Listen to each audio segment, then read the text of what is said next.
Speaking of time, 6 hours can change a lot. The 4th of October came with an eye-opener. A 6-hour-long outage made the world realize just how dependent we had become on the internet and how the internet has become synonymous with Facebook. Facebook was gone for a good 6 hours, and so were its other apps like WhatsApp, Instagram, Facebook Messenger. They were all gone. It was a global outage, one that left the world feeling paralyzed. But all of a sudden, people had no Instagram to scroll through, no Facebook to connect with clients, WhatsApp groups stopped buzzing. And this hit a lot of things. Operations of small businesses, communication, influencer marketing, food delivery systems, live news, basically life as we know it. You know, the one where we mostly live online, on WhatsApp and Instagram stories? That life came to a halt, abruptly. People felt cut off. Some complained on Twitter, some logged into LinkedIn. A few people even embraced the outage and put their time to better use. One internet user said he cleaned his cupboard. Another arranged his plants. What did you do during the outage? Also, why do you think the outage happened in the first place? Facebook has an explanation. It says there were issues with its backbone router. What kind of issues? There was apparently a quote-unquote faulty configuration change. That's what caused the outage.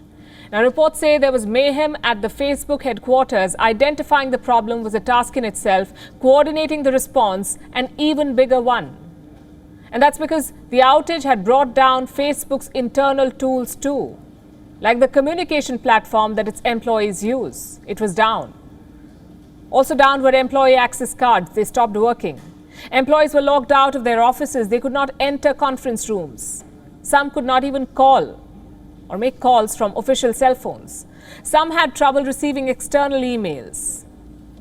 I'll tell you what else happened. Facebook servers were down and its engineers could not enter the server areas to fix the problem. Absolute chaos. How do things like this even happen to a company the size of Facebook? It's an internet giant after all. 3.5 billion people use Facebook services globally. 3.5 billion, half the world's population. Facebook says it wants to bring the world and its people closer. Well, here it is, struggling to secure its own infrastructure, its own servers. Facebook CEO Mark Zuckerberg issued an apology, but for many that did not cut it. That's because this outage has hit incomes. You'll be surprised with the number of small businesses that depend on Facebook, Instagram and WhatsApp for operation, at least 200 million businesses. And every such outage hits their revenue. In 2019, Facebook and its apps were gone for nearly 14 hours. 2 years later, this has happened again. The tech giant was grilled online from Twitter to Tumblr, Truecaller, Microsoft, Zoom. Everyone joined hands to troll Facebook. Even the Israeli Defense Forces did not miss the opportunity to gloat. This is what they said. If you need any help, the IDF tech support is always ready to lend a hand. KFC Arabia jumped in. They said, order now, our app is working. Brand Facebook was fried in public. Soon its stocks plummeted. Reports say Zuckerberg lost around $6 billion. That's almost $1 billion for every hour of outage. It's quite a pinch. It becomes all the more painful if you recap Facebook's recent misfortunes. They've been through a lot.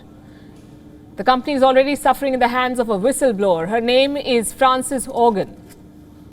She's 37 years old. She worked with Facebook for 2 years. Earlier this evening, she testified before the US Congress. She exposed Facebook's internal working, its dangerous algorithms, secret, lenient rules for elite users.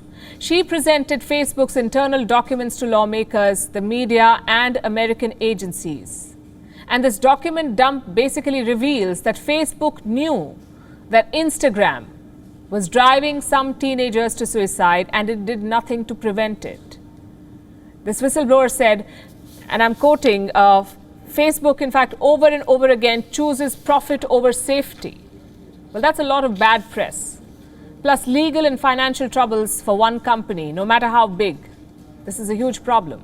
And I want to read out a couple of lines from what the Facebook whistleblower told an American publication. This is what she said. The thing I want everyone to know is that Facebook is far, far more dangerous than anyone knows. And it is getting worse. We can't expect it to fix itself on its own. Someone else will have to do it.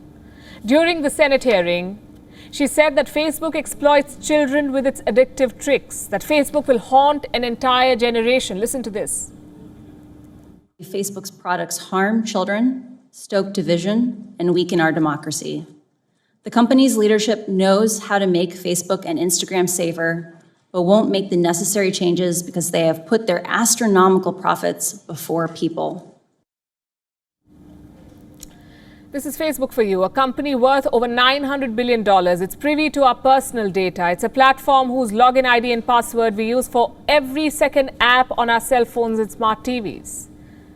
People are quitting their 9-to-5 jobs to make a living on Instagram. More and more offices are switching to WhatsApp for internal communication. Can they risk another outage?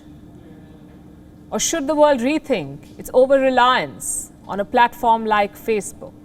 WION is now available in your country. Download the app now and get all the news on the move.